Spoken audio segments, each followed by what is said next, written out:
Welcome to the IAAF Inside Athletics. It's a great honor to have double indoor world champion Nia Ali Thank here with us you. today. Thank you. Yeah, it's this is my first time doing something like this, so this is pretty cool. Cool. Yeah. And congratulations to a fantastic comeback Thank year. you. Thank you. It's been a journey. I'm incredibly blessed this year. Like I can't even believe some of the stuff that's just really happening that I prayed for, and just to see it all come to fruition, it's like, oh my gosh, Now it's happening. it's happening. Yeah. It's very exciting. If we go back, I mean, we can say that you got your real international breakthrough 2014 in Sopot at the Right. Indoor World Championships. Yeah. Uh, can you? Yeah. It was interesting because like in 2013, my year didn't really go like as planned leading up into the US championships, and then I got there and suddenly like I don't know, I think I ran maybe 12.6 through the rounds or something, and I had like a windy 12.5, and then I had a PB of 12.48, and I made like my first senior international team to Moscow. And it was like, "Oh my gosh, like finally it's coming." But then I went overseas and I got injured and had to like kind of nurse the injury, and I didn't make it out the semis, and it was like very surprising to me, and just like I was just incredibly hurt by it, and I was like, oh my gosh, like I got here and nothing came from it, and I just can't believe it. So I went back and I kind of just grind all year, like waiting for something to just finally happen and fall through. And 2014 came around, and I pulled off the gold, and a lot of people were like, "Oh, you didn't expect her to win," which is kind of like my coach and I always talk about it. I mean, people don't see how you work. They just look at the papers, and everyone knows about tapering, and everyone knows that people are working on things, and the goal is to get better. But if the favorite is the favorite, and it's just all based on results, which I mean, I get. So um, that But was but you were that not was surprised then. I wasn't No. surprised because I knew I could, but I was definitely like, oh my God, I did it, because it's something like you're prepared, but you still have to do it.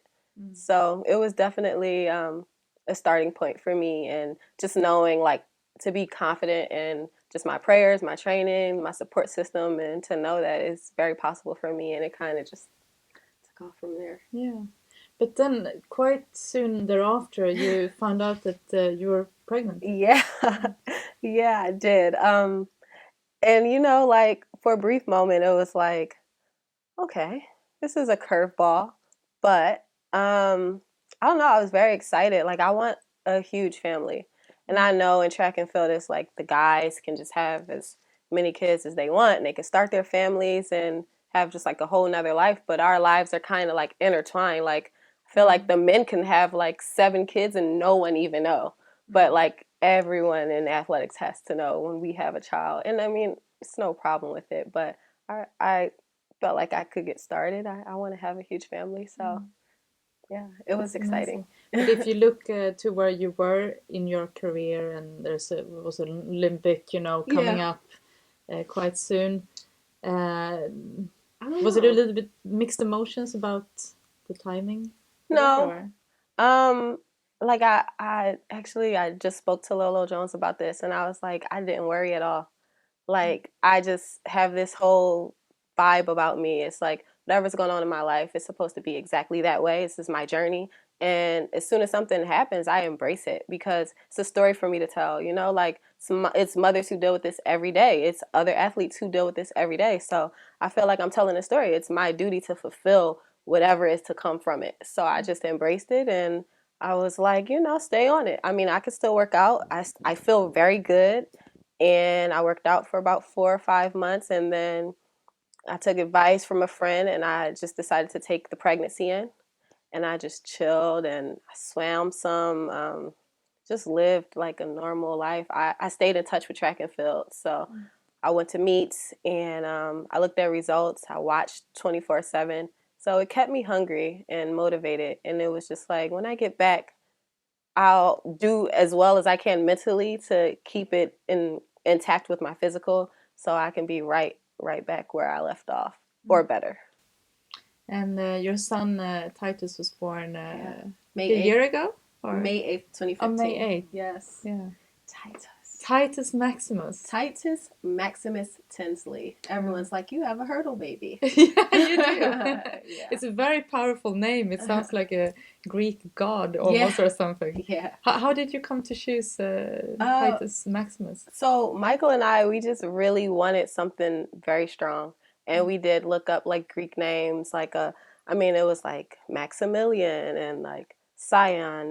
I don't know. They were all like really good, strong names, but he was really fixed on Titus. And eventually it just kind of grew on me. And I was like, we can go either Michael Jr. or Titus. Mm-hmm. And I was like, Titus would be good. Yeah, that's cool. Yeah. And you had him in May. May. And that's not so far time ago. When did you get back to training again after that?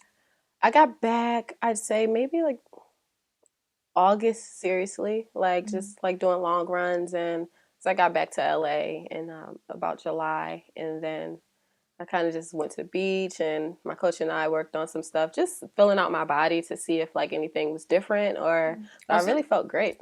No difference at all? Or No, I felt great.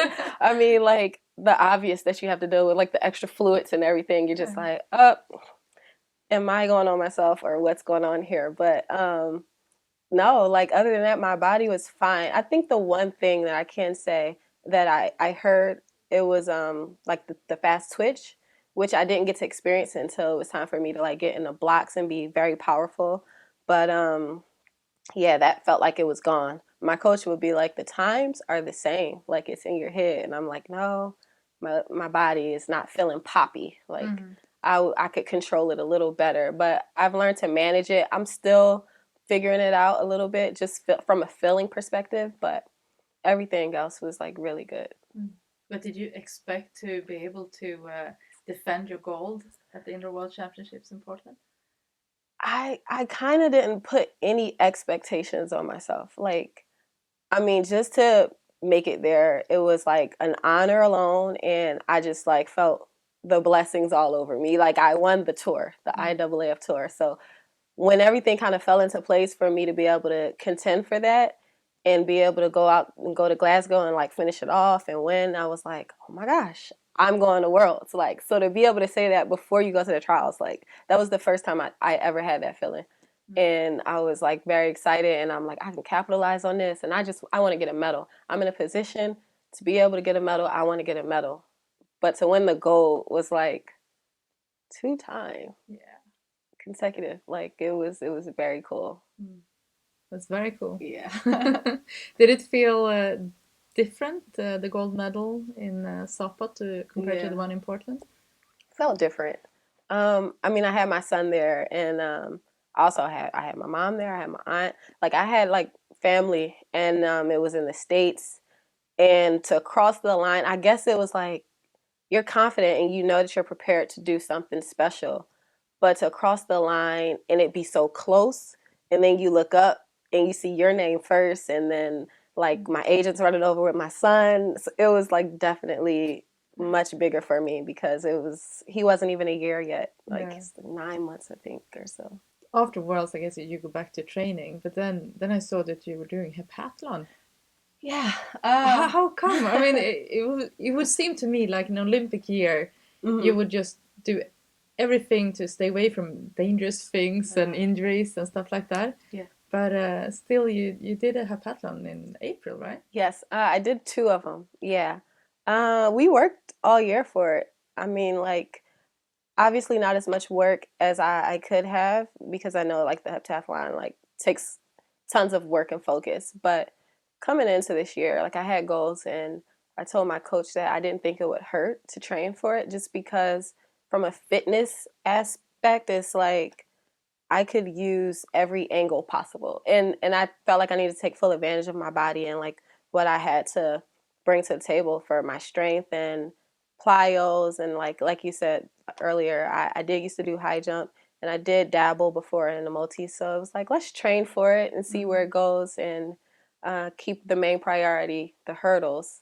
But if you could do both, then it would be pretty cool. But I mean, it kept me injury free, honestly, in a weird way. I guess like it strengthened other parts of like my body that would help me stay healthy. So yeah. Would you say high jump is your second favorite event? Probably. Yeah. Yeah, probably. I like the multis just in general because the girls are great. Like, I mean, the friendships that you have, everyone roots for each other. And I love that. Like, I love the fact that people genuinely care about how you're doing.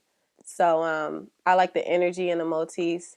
High jump is definitely a fun one for me because, I mean, like, I did other sports and it's very technical. And I like how, like, you can make one technical change and it'll just give you a huge PR. So like I'm always looking for just something new and exciting. Do you have one event that you like don't really like, or are they all good? Um, my frustration would be with the long jump because I don't understand how it can jump pretty high, run pretty fast, but my long jump does not. It doesn't equate for some reason. So it's definitely a frustrating event for me, but kind of keeps me wanting to do it more. So I don't dislike it, but I really want to figure it out. Yeah. You have a coach that is also a very successful athlete in the short hurdles, Ryan Wilson. Yes. Is he also coaching you in heptathlon and all these other events? Yeah, well, he helps out. He's really trying to learn he's always trying to learn everything, honestly. But yeah, I work with Sheldon Blockberger and he's works at USC. Does the most he's there. He's like great. Funny story, in 2012, he was like, "Hey, things don't work out in the hurdles, or if you ever think about it, please think about me coaching you in the hep." And it turned out that he got the job at USC and I was like, I think I'm supposed to be doing this. Like, what are the odds that 4 years later he ends up being right in my backyard? So, yeah, I work with Sheldon, and Ryan comes out and he just kind of picks up things from Sheldon. And do you have a secret goal, maybe somewhere in the future, to compete in the next Olympics, maybe in the heptathlon? I think it's a possibility. I mean, now that I've made this team for the short hurdles, I think it would be nice. I'm going to continue to work. So the better I get, the more we'll figure out what direction to go in. But that would be a dream come true. Like if I could come back and make Tokyo in the multis, I would be like, what? Yeah. Most people do the opposite. They start with the heptathlon, like Daphne skippers, for example, and then they choose one event. But maybe you go against the stream and do the opposite instead. I like it. I mean, I like the work. I'm used to like working like a lot. So I don't ever want to take that away from my training, especially like dabbling and doing other things. Like I like to stay busy and just not be one stream when it comes to like my training and what I have to do. And I really think it helps out with my hurdles. So I definitely want to keep busy with it, and it is kind of unorthodox, but I mean, it's a challenge. It's definitely a challenge. And you've got to keep that, so it'll be good. When it comes to the training for your main event and the hurdles, still main event, I should say. How is it to have a coach that is also competing himself? Like Ryan, he did the trials as well, and I mean he's medal in the World Championships and a few years back. Is it difficult to have, do you think, a dual focus like that? I think now more so. I've become like very needy this year. Before I was just kind of like, if he comes, it's okay. Like I could figure it out. But now, like I depend on him so much. I'm like calling him, freaking out. I think just because of where I am in my career and like how bad I really think I want it, how close I think I am to it, and I don't know. It still works because we feed off of each other's energy. Like he's just like a great person to be around. He's very positive and he's very realistic. So if he tells you something, then it's probably true. Like it's like if he tells you, I believe you can do this, or I know you're ready to do this, then you're like, okay, I'm probably ready. I'm the only one that can get in the way of that. So it's definitely worked out, and vice versa. Like I look at him and I'm like, dude, you're telling me to do this, you're not even doing it. Like get out the blocks and push off the back. So we definitely encourage each other in that way, and I think it's very helpful to have him as a coach while he's running. He understands, and that's something that's good to have when you have a coach that's close to the sport. In the U.S. trials, you qualified, and yes. He didn't, unfortunately. Yeah. But I mean, the U.S. trials in the short hurdles, it must be more difficult than an Olympic final. Yeah, it's very difficult, I must say. It's like one of those things where you're like, if I could make this, if I could just make it, I can give myself an honest shot at getting a medal. But it's Olympics. So just how we feel about our trials, that's how I feel about going into the Olympics. Now, had this been like maybe a world championship or like an off year or something like that, I feel like it could have been like, okay, that might have been the hardest race that I had to face. But when it comes to the Olympics, everyone wants a gold. Everyone wants a medal. So it's hard to say that that would be the hardest race that I'm going to have all year because everyone's going to step up. Like people are going to PB like crazy, and you never know what to expect, especially from the hurdles in general. So I mean, other countries, they're working very hard, and you just can't sleep. You don't know. You don't know who the final is going to be made up of. I mean, we saw last year, you would have thought, oh, we had 4 Americans. We didn't bring back one medal, and not even all 4 made the final. Do you think the trials has a sometimes negative impact on the performance on the championships because so much focus go into it? Um, I think it could be draining sometimes. I think if you're not mentally fit and strong, then you could kind of just go down or maybe plateau because you work yourself up so much to just make a team.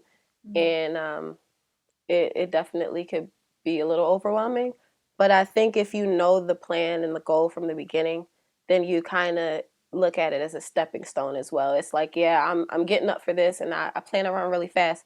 But the goal is to run really fast and know that there's still up from there, and there's still more that you have, and that's what you're really working for all season. It's a real powerhouse. Like I think 8 out of 10 in the top 10 list is from the US. Oh, yeah. What is the secret? Do you have a take on that?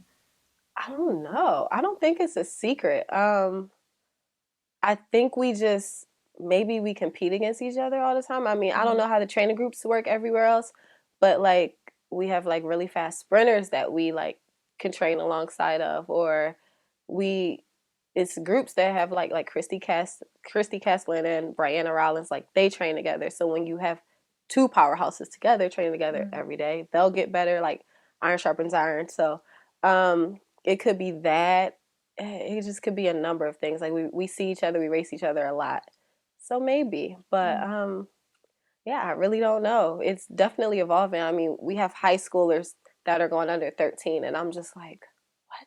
Like in high school, I'm trying to break 13.7. Yeah. So it's time, and it's an evolution, and I mean, I love it. It's happening everywhere, so it's really good for the sport.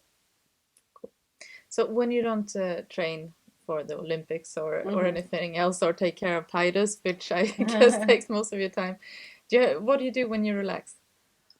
I hang out like a lot with my friends and my family. I'm very family oriented, so I like to be home in Philadelphia and just do anything active, like bowling, skating.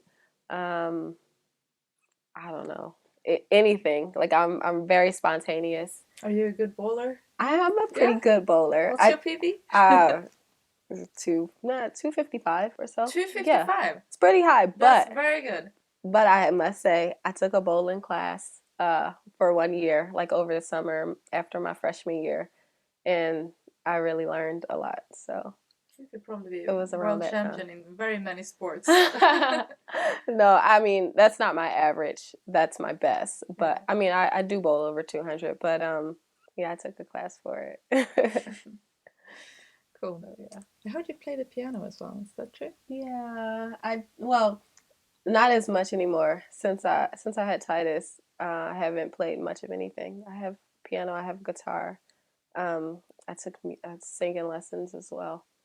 But yeah, I played piano starting when I was in like 4th grade or so. Then I played through high school.